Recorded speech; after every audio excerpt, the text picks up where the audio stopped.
The following podcast is going to contain spoilers, along with me, just a regular guy, talking about all the things I love, such as comics, movies, television, music, and books. So yeah, proceed at your own risk.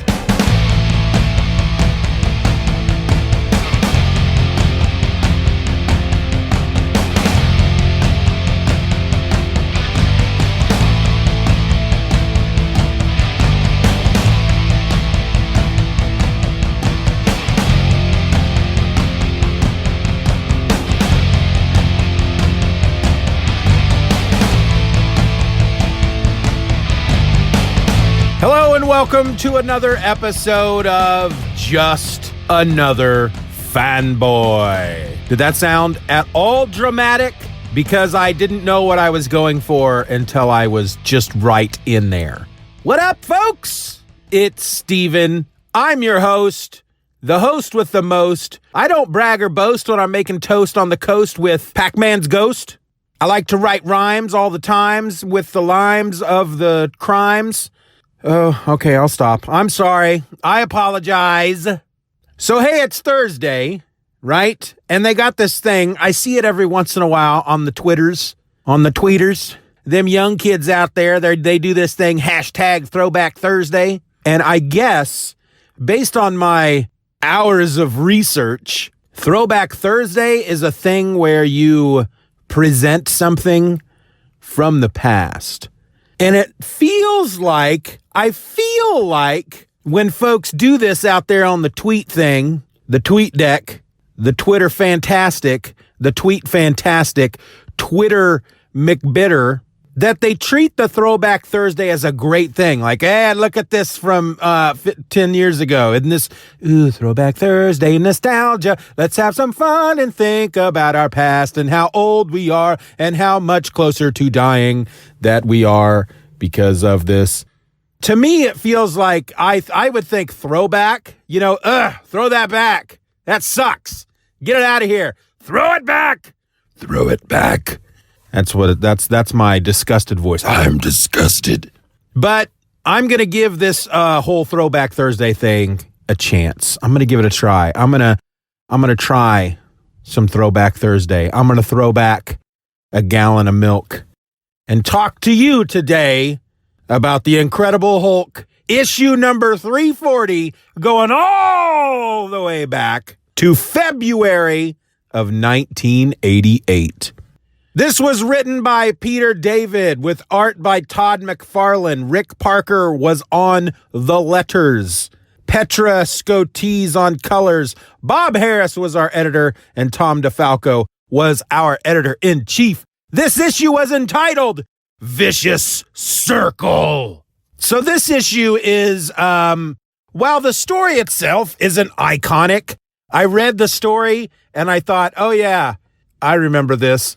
But the cover is it's an iconic cover. You see it a lot. People have redone it over and over. And it's Wolverine on the front with his claws front and center, and reflected within those claws is the Hulk.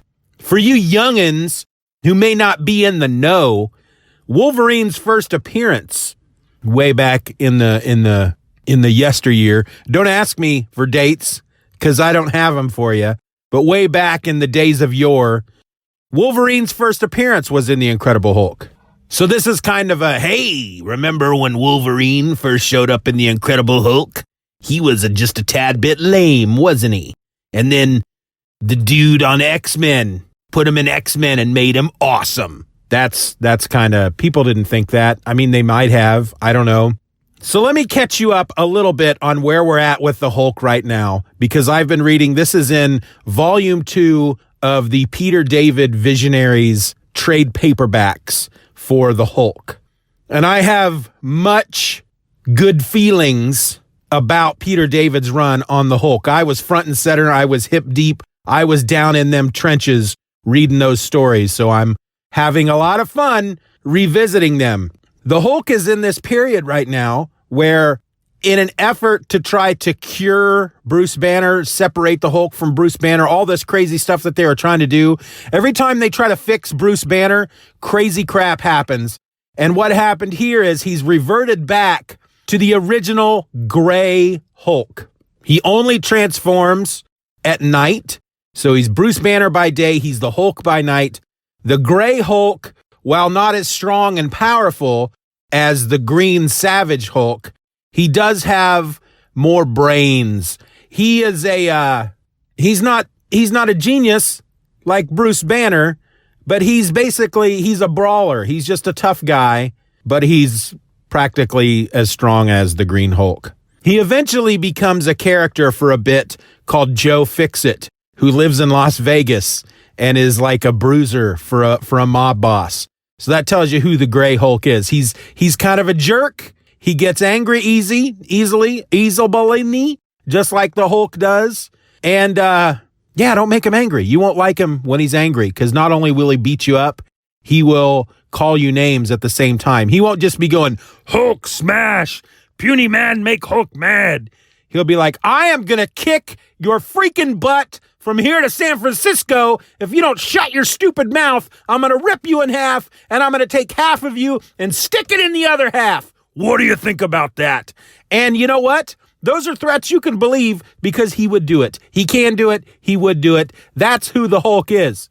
All right. So S.H.I.E.L.D. has taken charge of Gamma Base. They've been trying to get the Hulk. Rick Jones finds out that the government is still trying to create gamma bombs, which is what originally created the Hulk. And he and one of the S.H.I.E.L.D. agents, Clay Quartermain, along with Bruce Banner, they escape the clutches of S.H.I.E.L.D. Clay blows up Gamma Base, and they steal this high-tech S.H.I.E.L.D. van, and they go off, and now they're on the road. Rick convinces the Hulk one night when Bruce changes. Rick convinces him to come along with them and help them out to try to stop the government from creating these gamma bombs, and the Hulk decides he's going to come along with them. So this issue takes place in the middle of a snowstorm. They are kind of stuck in this van at night. Snow's coming down. It's a blizzard. The Hulk wants out. He's hungry. He's cranky. Rick's trying to talk him into staying with them. Clay says, you know what? Maybe some air will do us some good. And he opens up the door, and the Hulk leaves. And Rick's like, are you crazy? What if he leaves and never comes back? And Clay's like, what if he decides not to listen to us and kills us, so he can go out and get something to eat? Yeah, good point, Clay. Good point. In the meantime, up above them in the air are the X-Men in their Blackbird. Wolverine at this point is the leader of the X-Men. With him are Rogue, Havoc, Psylocke, Longshot, and Dazzler. The rest of them don't really matter. They're in the book for just a little bit. They are needing to land. They are off trying to find Forge so he can help Storm. It's this whole X-Men thing. And the Hulk, leaping through the air, misses, narrowly avoids hitting the Blackbird. He misses them, but instead he slams into another jet, because they're above Dulles Airport, and he ruins their engine. And Wolverine says, okay, we have to save this plane. Rogue, I want you to go out and rip that engine off of the jet, the big jetliner, and then help it land. And she says, well, if I do that, the engine could land on somebody down below. And he says, yes, that's a possibility, but there are hundreds of people on that plane, and they could all die if you don't help them. Just aim for some land below you where you don't see a lot of lights. That's either going to be a lake, or it's going to be a field out in the middle of nowhere, and hopefully there will be no one around. So she rips the thing off of the plane, she throws it, and guess who it lands on? The Hulk. So he's pretty angry about that. Well, he ends up finding like a big food truck, and he busts into it, and he's eating food. And Wolverine, in the meantime, he's investigating. He's checking out this airliner that they saved, and he can smell. With his heightened senses, he can pick up the scent of the Hulk, but it's a little different. He doesn't know what it is, but it's a little different, because the Hulk it's just been recently that he's gone gray, and not everybody knows about that yet. Though X-Factor did, because they were in a few issues ago, so apparently X-Factor and the X-Men don't really talk. But he ends up tracking down the Hulk. No, he doesn't track him down. He's doing some investigating, and the Hulk finds him and attacks, and Wolverine slices him across the chest, and the Hulk's like, I'm gonna freaking kill you for that. what you did. And Wolverine says, you know what? No, never mind. Let's not fight. I used to be a savage berserker, but I'm not like that anymore. I'm not the savage animal Wolverine anymore. I am a human being. I am civilized now, Mr. Hulk, so we are not going to fight. Well, the Hulk keeps pushing him and pushing him and pushing him, and then finally he goes berserk, and they fight until Clay and Rick show up, and they fire a frickin' bazooka between them, and Clay's like, you should be ashamed of yourselves. What is wrong with you? Come on, Hulk. You're supposed to be smart now? You keep telling us how you're smart now. You're not stupid. Well, then be smart. If we could find you, S.H.I.E.L.D. can find you. What if they find you when you're not the Hulk? What if you're Bruce Banner? What is going to happen at that point? And Wolverine, for shame. For shame. Look at all this destruction. You could have hurt people. And Wolverine's like, you know what? You're right. I apologize. And he leaves. And that's about it, other than the fact that they keep they put these little things in there with a woman narrating as she's staring into a snow globe, and we find out at the end that that's Betty, because Betty has left. She's left Bruce, and she's now living with her man, her boyfriend, Ramon. And he came out of the John Byrne run just like freaking out of left field. It was really kind of strange, this guy, that Betty would be with him. It just seemed really weird. It seemed out of place for Betty. Not that there's anything wrong with Ramon. I think Ramon is like the polar opposite of Bruce Banner, and maybe that's why she's with him. But she's very upset, and she throws the snow globe to the ground, and it cracks open, and she has a moment of, weakness, and she collapses next to the bed, and oh, woe is me, what have I done? And that's how the issue ends. So going back and reading it again for probably the third time since it's come out, you look at that cover and you're like, oh yeah, Wolverine and the Hulk, they're going to get down. And while they do fight in the issue, it's just not that great. It's not as great as I remember it being. The art is pretty good. Todd McFarlane has not quite reached that Todd McFarlane peak just yet. I have also recently been reading, I've read the first issue of his Spider-Man run. When they give him that title, they say, hey, Todd McFarlane, how about you do Spider-Man? Here you go. Bam. We're just going to create this title for you. And the thing about Todd McFarlane is when he draws characters like the Hulk, or when he draws superheroes that have their masks on so you can't really see their faces, his art is just great. He's really good at anything that is not a typical human, because his human facial features are just weird looking. I think that's just me. He's definitely an artist that you can pick out. Oh, that's Todd McFarlane. That's Todd McFarlane art. And it's really quite drastic as you're reading, because I was looking ahead. That's what I do. And you go from Todd McFarlane to the next guy. Actually, it's really weird. I have to say this, because I feel like this happened 3 times in Todd McFarlane's career. So he's on Incredible Hulk, and there's at least one issue where Eric Larson comes on board before then it's handed over to the next guy. He's on Amazing Spider-Man, and when he leaves Amazing Spider-Man, I'm pretty sure that it's Eric Larson that takes over. And then when he's on Spider-Man, when he leaves Spider-Man, I'm fairly certain that Eric Larson takes over. I think that's kind of weird. And for a long time, I didn't like Eric Larson because I felt like every time Todd McFarlane left a book, Eric Larson came on board as if Marvel was saying, all right, you're not getting Todd McFarlane anymore, but here's the next best thing. Here's Eric Larson. And I would think he looks like he's trying to be Todd McFarlane, but he can't. He's not Todd McFarlane. And I have long ago since gotten over that. I don't read any Eric Larson stuff anymore, but I used to be a really big fan of Eric Larson's art. Anyway, I found that kind of odd, but there's quite the drastic change from Todd McFarlane's Hulk to Jeff Purvis. I can't remember that guy's name, who comes on later. And he's the artist when we established Joe Fixit. But with Todd McFarlane's Hulk, basically he's like the Green Hulk. He's almost square shaped. He's almost more wide than he is tall. And he's just giant, bulky, hugely muscled Whereas when the next guy takes over, he's not that big. He's not that grotesque. He's not that wide. And it's a weird change. It's a weird switch in art style.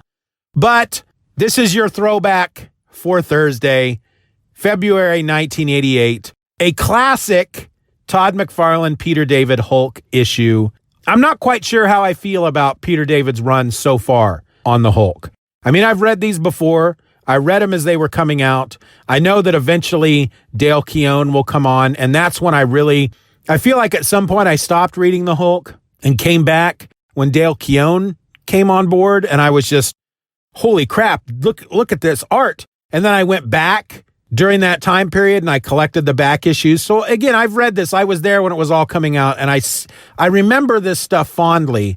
But right now, going back and reading the whole first volume of Peter David's run was okay. And so far, I'm only one issue into the second volume of Peter David's run, and it's still just okay. And the next issue number 341, it says at the end of 340, it's like, next issue, Man Bull. And I looked at the cover, and there's the Hulk wrestling with a dude that has horns coming out of the side of his head, and it looks a little silly. But Todd McFarlane was the man back then. This is where he became Todd McFarlane, was on the Hulk. And if I remember the history correctly, he went from the Hulk to Amazing Spider-Man. He went from Amazing Spider-Man to Spider-Man, and then he went from Spider-Man to Image Comics and Spawn, and that's where he's been ever since. Well, I hope you enjoyed the episode more than I enjoyed the issue. I didn't hate it. I was just underwhelmed by it. It was fun and yet head-scratching and yet kind of at the same time. So until next time, well, until tomorrow, which will be Friday, and maybe I'll sing you another song. This is Steven, and I'm just another fanboy. You know what? I think we should try to be nice to each other. You think we could do that? Let's just be nice to the people out there. Let's do that. Let's pick one person a day, and let's just be nice to them, even if it's just once. Now, that doesn't mean you can be mean to everybody else. You know what? Just forget what I'm saying and just be nice to people. I'm out. Just Another Fanboy is a presentation of the Stephen or Else podcast. Questions and comments can be directed to feedback@stephenorelse.com. You can support the show for as little as $1 a month at patreon.com/StephenRor and get instant access to the My Other Podcast, a weekly show about whatever crawls its way into my tiny little mind just moments before I tap record. You can find me on the World Wide Web at stephenorelse.com or find me on Twitter and Instagram by searching for @StephenOrElse. I also encourage you to subscribe to the show, leave us a 5-star review, and share this episode with a friend. Just Another Fanboy is a proud member of the Comics Podcast Network. You can find that over at comicspodcasts.com. All links will be in the show notes.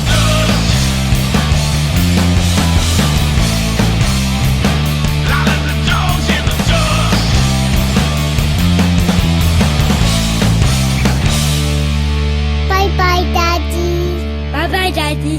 Good job.